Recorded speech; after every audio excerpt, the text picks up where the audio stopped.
what's up guys? This is Rise and welcome to another video where we're going to be going over 5 teams for you to use in the Open Great League. Open Great League going live probably about an hour from the time this video is released. So if you're looking, Rise, I don't know what to run in the Open Great League. What should I run? What team are you running? Here's 5 teams from 5 world-class battlers that can get you started here in the Open Great League. If you enjoy this content, feel free to smash that like button, comment down below. All comments are appreciated. And without further ado, let's get this show started. For team number 1, we're going to go with a player who recently won the Barcelona Special Event Championship, and that is Z Zweilous, also known as ZZ in the community. Very well-liked player, brother of the well-known content creator Jonkus, who I'm sure a lot of you guys watch as well. And he submitted the team Magnezone, Sableye, Pelipper. Now, Z Zweilous, long known for running spicy teams, and this team with Magnezone in the Great League definitely fits that category. Recently showed, everyone knew he was an amazing battler. He's always on the GBL leaderboards, but showed he was able to win a regional championship with a little bit more of a meta team, but still had some flair with a Pelipper on his team of 6. But, of course, Magnezone with the new move Volt Switch, not a new move per se, but a new move added to its arsenal or its move pool. A Pokemon that I've always liked, a Pokemon that can really grab shield advantage for you.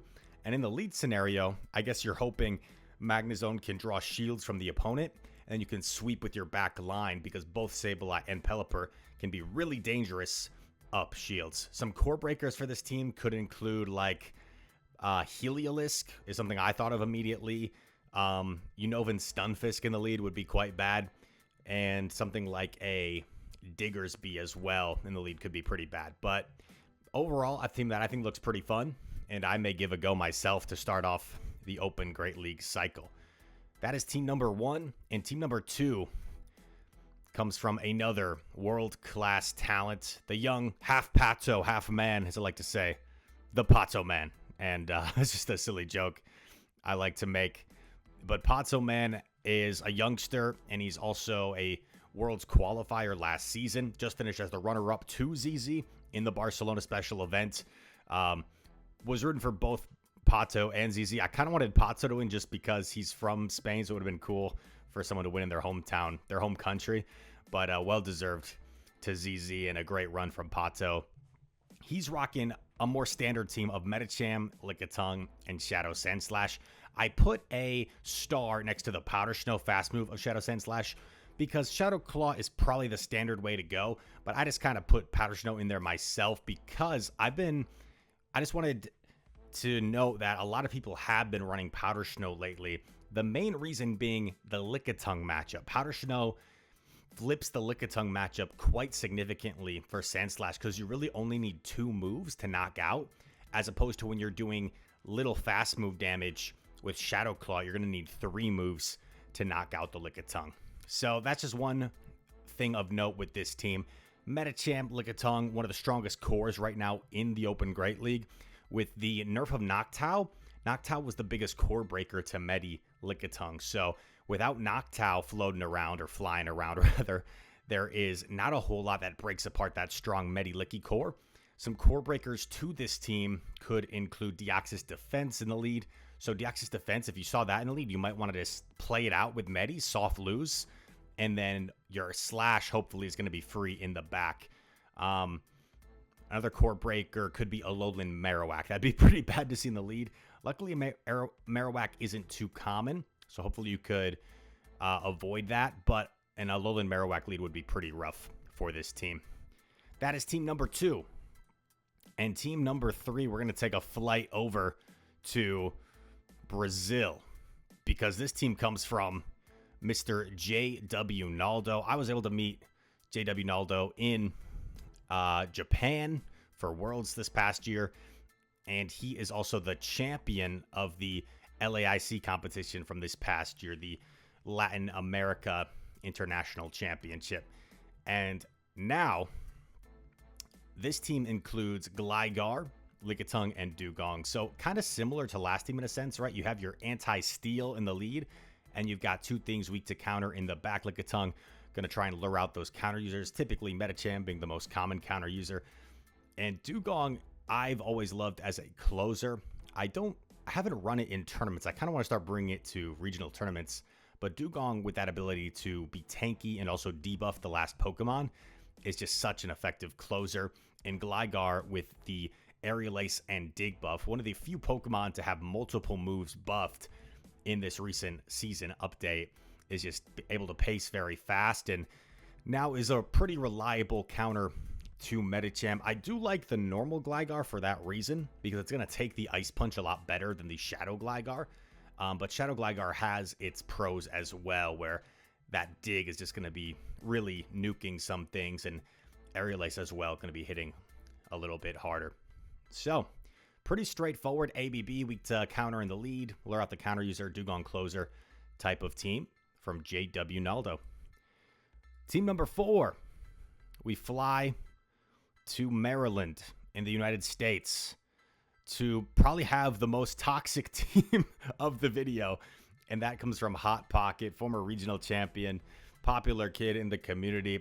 I've been friends with him doing tournaments and stuff for a few years now, and big fan of Mr. Hot Pocket, but he is bringing a very controversial team to the video, and that is ABA Steel with Steelix, Medicham, and Bastiodon. So obviously, Rise, what does he do for a counter lead? Well, for a counter user in the lead, you would have to stay in with Steelix and then and just kind of sack it, counter down with Medi, and then hope that you got rid of the Basti counter in the back, and then there's no room left for Basti. So at least I think that's how he would play this team, right? Like if he saw a Swampert in the lead, I think you just gotta like 2-shield through it or something. I think Steelix can probably 2-shield through it with Breaking Swipe, but I'm not 100% sure on that. So you guys can maybe PV poke that matchup if you want to run this toxic team. I don't condone this team. Okay. So common phrase, don't hate the playa, hate the game. But if you guys run this team and you beat me on stream with this team, I reserve the right to give you, to tease you about your team. I reserve the right to tease you and say, wow, awesome team, sarcastically. And you can't get mad. If you run this team, you reserve the right for your opponents to tease you for running a silly ABA Steel line. That is kind of wacky, but I could see like straight away how it could also be very effective. Shout out to Hot Pocket. Him and I will be competing in Peoria in a couple of weekends. Wish us luck. And team number 5, this video is going kind of quick. Quick in and out video. But the final team of the video comes from Mr. Tomahawk, who just finished 3rd place at the Barcelona special event. Tomahawk, a multiple-time Worlds qualifier. Actually, wait, no. I don't think he qualified the first year, but he'll probably be a multiple-time qualifier this year. That's for sure.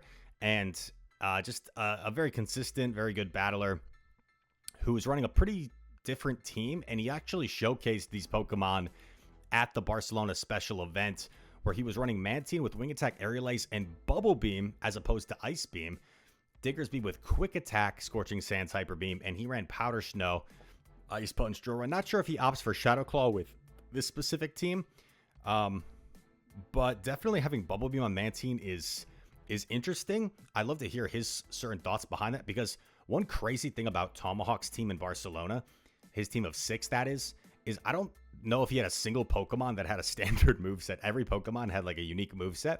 The most surprising one to me was he had Thunder on his Lantern, which I have seen once before from a video I covered, but Thunder on Lantern, just for like that really hard-hitting charge move that people weren't always expecting. And once Thunder was revealed, it also gives your opponent like a little bit of caution, a little bit of worry, like, oh my gosh, is he gonna Thunder me right now? So Tomahawk really being creative with the move sets and having some fun with a unique team. Mantine, a Pokemon that is going to be a really reliable check to Medicham, is going to be really good against things like Swampert, good against the grass types, just has to worry about that Lantern. You probably safe swap the Diggersby to lure out a potential Medicham. You farm down, and then hopefully that clears out the way for Sandslash in the back. Once again, don't know if he prefers Shadow Claw here or Powder Snow, but I decided to go with Powder Snow because I think most people run Shadow Claw And I just wanted to give credence to Powder Snow is a very viable moveset, I think, these days for Shadow, Alolan, Sandslash. Didn't put the Alolan on there in the graphic, but yes, Shadow, Alolan, Sandslash, as opposed to a Shadow, Kanto, Sandslash. All that said, guys, I hope you found this video helpful. Once again, as we continue this series of new teams for every league upon the new league rotations in the GBL Go Battle League. Also, check out Inadequance for his video. He's got 5 more teams for you. And if you want the full graphic detailing all these teams I showcased in this video, check out Go Stadium on Twitter. If you found this video helpful, leave a like, subscribe, comment down below. Also, shout out Crazy Filmmaker for making the graphics for Go Stadium. And all that said, I hope you enjoyed, and I hope to see you in the next one. Peace.